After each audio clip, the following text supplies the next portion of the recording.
Este capítulo es uno de los capítulos más conocidos y más usados, incluso en las enseñanzas para con los niños. Pero al mismo tiempo de que es de los capítulos más conocidos y más usados, hemos de decir que también es uno de los capítulos más abusados en un sentido real. Y es que en el contexto moderno, quizá muchos de ustedes pudieran identificarse con una ilustración que encontramos en un libro llamado Evangelio y Reino, donde el autor hace alusión a la forma en la que en una escuela dominical, de las que hoy en día abundan, encontramos al maestro, al instructor de escuela dominical, tratando de enseñarles a los pequeños una serie de verdades a través de pasajes como este. Y usted tal vez pudo haber vivido algo como esto. El profesor o el maestro de escuela dominical les lee el pasaje, luego señala a Goliat, equiparándolo a una serie de pecados que tienen que ser destruidos en nuestras vidas. Y después señala a David y a su arma en la mano, aquella onda que representa la fe. Y luego a David tomando esas 5 piedras y cada una de esas 5 piedras simbolizando las armas con las que los niños pueden destruir el pecado en sus vidas. La piedra de la obediencia, la piedra del servicio, la piedra de la lectura de las Escrituras, la piedra de la oración diaria, la piedra de la comunión con Dios. Y de esta manera presentan su bonita enseñanza para con los alumnos, para con los niños, a fin de que puedan crecer en su entendimiento de lo que es la vida cristiana. Y debe decir, hermanos, que aunque eso no es malo en sí mismo, es completamente errado e incorrecto. Y me temo que el hecho de que muchas de las veces tomen este tipo de pasajes y los alegoricen de esa manera o traten de dar esa clase de instrucciones a través de textos como este a los niños, bien podríamos enseñarles todos estos principios de muchas otras formas. Pero el gran problema por el que suelen usar estos textos de esta manera es porque no comprenden el verdadero sentido de pasajes o de historias como estas. Es cierto, la Biblia, el Antiguo Testamento está lleno de historias. Y hoy en día abundan las personas que conocen las historias que se encuentran en la Biblia. Pero sin embargo, abundan también las personas que terminan perdiéndose la historia principal de la Biblia. Sí, hermano, sí, amigo que está entre nosotros. Usted puede conocer las historias de la Biblia, sin embargo, perderse la historia principal de la Biblia. Y es que nunca debemos olvidar, y eso es lo que nos hemos esforzado por hacer siempre en estas meditaciones, mostrar que el propósito principal de las Sagradas Escrituras es revelarnos la gloria de Dios en la faz de Cristo. Hay un personaje principal, hay un tema principal a lo largo de las Sagradas Escrituras, y este tiene que ver con la gloria de Dios. La gloria de Dios revelándose por medio de su obra de redención. Y todas estas historias están sujetas a este gran tema, a este principal tema: Cristo entre nosotros, trayendo redención, trayendo salvación y revelando la gloria del Dios Trino por medio de su propia vida, muerte, resurrección, por medio de su carácter, por medio de sus diferentes encuentros con los hombres. Y primer libro de Samuel, capítulo 17, en esta preciosa historia, este enfrentamiento entre David y aquel gigante llamado Goliat, tiene el propósito de llevarnos a contemplar a Cristo. A Cristo. Por lo que bien podemos decir que el personaje principal en esta historia no es David ni es Goliat, sino Cristo mismo. En los pocos minutos que me quedan y que me han dado, simplemente quiero mostrar, a través de meditar un poco en las diferentes circunstancias que acontecen en este pasaje, cómo es que esto nos estaba llevando a ver algo acerca del ministerio de Cristo cuando Él vendría a llevar la consumación de la salvación entre nosotros. En el contexto, entonces, en primer lugar, tenemos esta confrontación. Una nueva crisis surgía en Israel.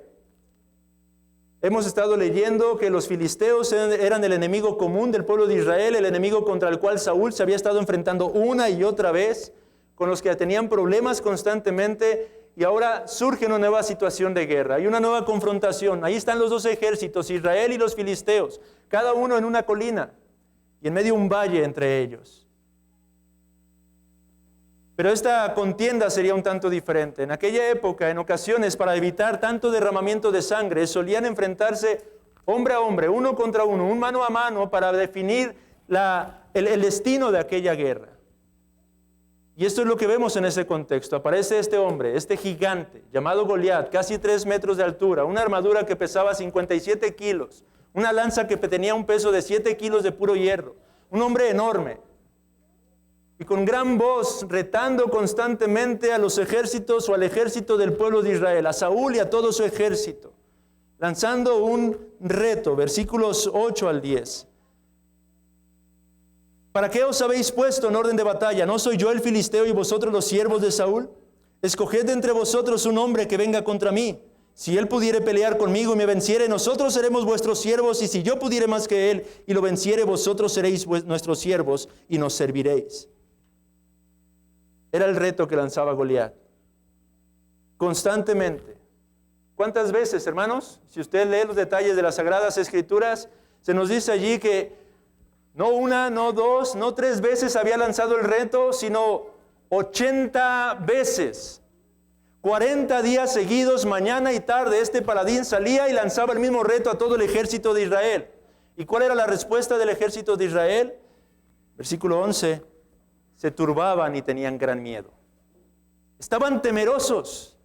Ahí vemos ya un poco de la declinación. Vemos cómo es que este hombre realmente, conforme pasa el tiempo, se comienza a deslizar más y más. Deja de confiar en el Señor,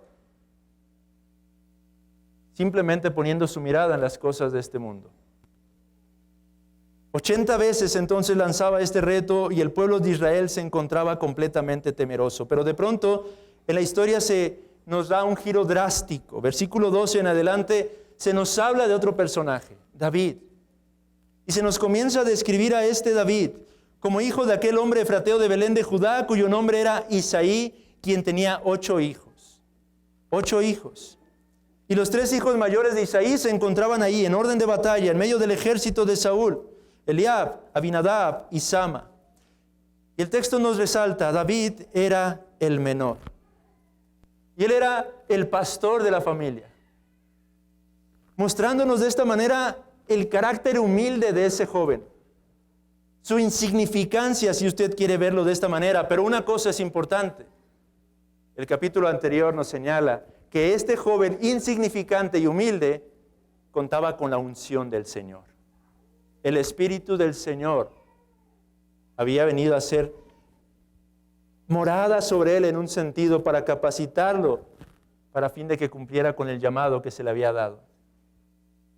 Y aquí es donde vemos en primera instancia cómo es que David realmente nos anticipaba a nuestro Señor Jesucristo. Jesucristo nuestro Señor vino a este mundo aparentemente en insignificancia, en completa humildad, naciendo en un pesebre, como un bebé débil, indefenso, pero en la llenura del Espíritu Santo. David entonces desde este momento ya nos anticipaba hacia aquel que vendría a traer salvación en medio de nosotros. Ahora, David es enviado por su padre. Su padre prepara un poco de alimento para sus hermanos, 10 quesos para el capitán del ejército, y lo envía para que vea cómo se encuentran sus hermanos, si están bien, para que vaya a la batalla y les provea de todo esto y pueda traer un reporte respecto a la condición en la que estos se encuentran. Y es entonces que David llega y coincide en el momento en que Goliat sale para lanzar este reto una vez más, en el versículo número 19. Y Saúl y ellos y todos los de Israel estaban en el valle de Ela peleando contra los filisteos. Se levantó pues David de mañana y dejando las ovejas al cuidado de un guarda, se fue con su carga como Isaí le había mandado y llegó al campamento cuando el ejército salía en orden de batalla y daba el grito de combate. Y se pusieron en orden de batalla Israel y los filisteos, ejército frente a ejército. Entonces David dejó su carga en mano del que guardaba el bagaje y corrió al ejército. Y cuando llegó preguntó por sus hermanos. Y en el versículo 23 nos dice, mientras él hablaba con sus hermanos, salió este paladín, Goliat, y una vez más lanzó las mismas palabras que hemos leído anteriormente. Y todos los varones de Israel estaban temerosos. Y entonces David, lleno del Espíritu Santo, se pregunta, ¿por qué? ¿Por qué es que todos se encuentran así de temerosos? ¿Por qué es que temen a este hombre? Y aquí podemos ver que lo que David veía iba más allá. Él caminaba, era uno que avanzaba por este mundo por fe y no por vista. Porque David no vio un gigante como todos los hombres veían. No vio un hombre de estatura de 3 metros fornido. Él lo que vio fue a un hombre fuera del pacto de Jehová. Él lo que pudo contemplar fue a un hombre ajeno a las promesas de Dios. Él lo que pudo ver en ese gigante que atemorizaba a todo el pueblo fue a un hombre lejos de las bendiciones del Dios vivo y del Dios verdadero, y que encima de eso se estaba burlando de este Dios vivo y verdadero. Eso es lo que David contemplaba a diferencia del resto del pueblo. Y aquí podemos hacer una pregunta de aplicación. ¿Cómo camina usted por este mundo? ¿Cuál es su perspectiva en medio de las cosas de este mundo? ¿Cómo ve usted las aflicciones que se presentan en su día a día? ¿Desde qué perspectiva usted ve las enfermedades que a menudo ha tenido que enfrentar o que quizás se encuentra enfrentando en estos momentos? ¿Lo ve con ojos fijos en esta vida pasajera simplemente, o lo ve a la luz de la eternidad? Por ejemplo, la enfermedad. Cuando la vemos a la luz de la perspectiva de la eternidad, entendemos que la enfermedad tiene un propósito santificador en nuestras vidas que nos permite aprender a confiar y a depender más de nuestro Señor. Entendemos que ahí cuando nosotros somos débiles es que Él es poderoso y fuerte. Entendemos que estamos aquí solamente de paso. Somos recordados de la fragilidad de nuestra existencia, de lo efímero de nuestra existencia, y que hay un día en el que si estamos en Cristo, seremos libertados de toda esta clase de problemas y aflicciones. Hay un día en el que no habrá tristeza, no habrá llanto, no habrá más dolor, pues Dios mismo ha prometido enjugar toda lágrima de todo rostro. ¿Está usted caminando con esa perspectiva a través de este mundo? Esta es la clase de perspectiva a través de la cual caminaba David, en contraste con Saúl y todo aquel gran ejército. Y cuando David ve esto, comienza a preguntar, ¿qué se le hará al hombre que venza a este incircunciso filisteo? Y entonces le comentan que Saúl había prometido dar riquezas, dar a una de sus hijas en matrimonio y exentar de impuestos a toda su familia por el resto de sus generaciones. Pero eso no era lo que le interesaba a David. Él estaba lleno de celo por causa de la clase de arrogancia y blasfemia que este hombre estaba lanzando en contra de su amado Dios. Y es ahí cuando aparece en escena Eliab, su hermano mayor, para motivar o incentivar la fe de David, para alentar a David, para decirle, tienes razón. No, para reprenderlo. Y es que eso es lo que solemos hacer cuando estamos temerosos de algo y cuando nos sentimos avergonzados. Simplemente nos enojamos y nos volvemos en contra de aquellos que están haciendo lo que es correcto. De hecho, un detalle familiar aparentemente aparece en el versículo 29, porque comienza a reprender a David y David le dice, ¿qué he hecho yo ahora? Seguramente ese Eliab era el típico hermano mayor que constantemente reprimía al hermano menor. David literalmente le está diciendo, ¿y ahora qué hice? Mostrándonos cómo quizá constantemente Eliab estaba encima de su hermano. ¿No es esto mero hablar?, dice David. Y es entonces que David va hacia Saúl. Pero antes de eso, vemos aquí también una vez más el anticipo de Cristo. David fue despreciado y rechazado por sus cercanos. No le celebraron su fe, su valor, su celo. Y Cristo padeció lo mismo, pero en una escala mayor. ¿No nos enseña eso la Biblia? Isaías 53. Él fue despreciado. Él fue rechazado. Durante todo su ministerio Él tuvo que enfrentarse al desprecio de sus cercanos. Una vez más David anticipándonos la labor de Jesucristo. Y es entonces que David va delante de Saúl.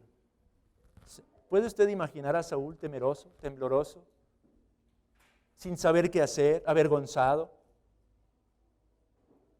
Y de pronto se presenta este joven ante él y le dice: no desmaye el corazón de ninguno a causa de este hombre. Tu siervo irá y peleará contra este filisteo.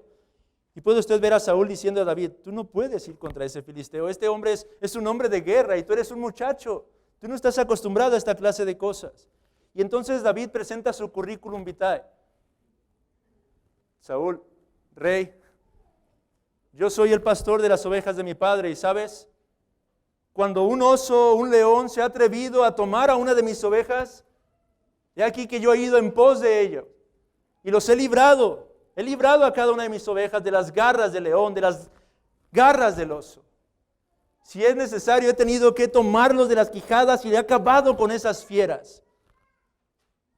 De la misma manera, podré vencer a este incircunciso, le dice David. Saúl, probablemente todavía no muy convencido de ello: David, tú eres un muchacho, no eres capaz, es diferente un oso, un león, a este gigante, a un hombre que tiene arma, que tiene espada. Pero entonces David presenta el argumento definitivo. Versículo 37, añadió David: Jehová, que me ha librado de las garras del león y de las garras del oso, Él también me librará de la mano de este filisteo. Él está diciendo: Señor, es que no voy a pelear yo. Es Jehová Tsebaot, Jehová de los ejércitos, el Dios omnipotente. Es a Él a quien me debo. Es Él quien va a hacer la obra. No soy yo con mis fuerzas. Es el Dios todopoderoso quien va delante de nosotros, quien va a aplastar a este nuestro enemigo. Y es entonces que Saúl accede. Y una vez más aquí vemos a Cristo. David es representado como un buen pastor que estuvo dispuesto a dar su vida por sus ovejas y que siempre lo hizo en la llenura del Espíritu Santo y confiando en el poder del Dios Todopoderoso, valga la redundancia. Cristo se describe a sí mismo como el buen pastor, aquel que vino a dar su propia vida por causa de sus ovejas, para rescatarlas de sus enemigos. Y esto es lo que va a hacer precisamente David. Hermanos, no estamos viendo aquí a un jovencito simplemente valiente, estamos viendo al ungido del Señor, anticipándonos la venida del verdadero y el más grande ungido del Señor Jesucristo. David no peleó en sus fuerzas. El texto no nos está dando una enseñanza moral de que nosotros podemos vencer en cualquier empresa que nos lo propongamos. No, el texto nos está enseñando que es Dios quien pelea nuestras batallas. Y que solamente en el verdadero ungido del Señor nosotros podemos ser vencedores. Porque esa es la forma en la que David va y pelea contra este hombre. Aquel hombre se burla de David, lo considera insignificante, se ofende al pensar que lo está tratando como un perro. ¿Cómo vienes con palos contra mí, con piedras contra mí a pelear? Porque leemos que después de haber intentado ponerse la armadura, David dijo: no puedo yo con esto, voy a ir con las armas con las que he solido pelear. Y así fue que hizo frente a aquel gigante, aquel Goliat, quien maldijo a David por sus dioses, pero a quien David le contestó. Y aquí están las palabras hermosas del versículo 45. Tú vienes a mí con espada y lanza y jabalina, mas yo vengo a ti en el nombre de Jehová de los ejércitos, el Dios de los escuadrones de Israel, a quien tú has provocado. Jehová te entregará hoy en mi mano y yo te venceré. Observe, toda la gloria, todo el crédito es para el Señor. En ningún momento dice, yo te voy a vencer con esta mi fuerza, yo te voy a derrotar con este mi poder. No, es Jehová, Yahweh Tsebaot, quien te aplastará. Y te cortaré la cabeza y daré los cuerpos de los filisteos a las aves del cielo y a las bestias de la tierra. ¿Con qué propósito? Para que toda la tierra sepa que hay Dios en Israel. Y no solo la tierra, no solo el mundo recibiría testimonio, pero toda esta congregación sabrá que Jehová no salva con espada y con lanza, porque de Jehová es la batalla. He ahí la clave de la victoria, hermanos. He ahí la verdadera obra de Dios. Y he ahí donde vemos a Cristo tipificado de una manera hermosa. David vence a Goliat, lo derrota con una roca incrustada en su cabeza. Después corta la cabeza de aquel gigante. Y con su victoria todo el pueblo fue vencedor. Y con su victoria no solamente venció a Goliat, sino a todo el ejército de sus enemigos. Esa es la manera en la que Cristo vino a vencer. Él vino a vencer no solamente por sí mismo, pero por causa de su pueblo. Y no solamente a un enemigo, sino a todos y a cada uno de sus enemigos. Él vino a vencer el pecado. Él vino a vencer a Satanás. Él vino a vencer al mundo. Él vino a vencer a la muerte misma. Cristo es el verdadero David, el verdadero ungido del Señor. Y Cristo venció por nosotros, hermanos. Y porque Él venció, nosotros somos más que vencedores en Él. Él venció la muerte. La muerte es el postrer enemigo, dice el apóstol Pablo. Y hoy podemos congregarnos aquí para adorar a nuestro Señor, para alabar a nuestro Señor, poniendo nuestra mirada en esa gloriosa eternidad que nos espera solamente porque Cristo, el verdadero y el gran David, obtuvo la victoria sobre todos nuestros enemigos. En la cruz, Él acabó con todos y cada una de estas huestes. Y por eso es que podemos caminar con toda confianza los cristianos, amigo. Por eso es que el creyente puede transitar por este mundo con esta seguridad, con esta certeza, con esta confianza, porque para nosotros el vivir es Cristo y el morir es nuestra ganancia. Porque el postrer de nuestros enemigos realmente ha sido vencido, ha sido aplastado. Porque la muerte ya no tiene más potestad sobre nosotros. Porque aunque perecemos en un sentido, en realidad somos trasladados a la plenitud de nuestra vida. Cuando nuestros corazones dejan de latir, cuando dejamos de respirar, lo cierto es que en realidad estamos siendo trasladados a la plenitud de la presencia de nuestro propio Dios, para gozar de la verdadera vida que en Cristo se nos ha concedido.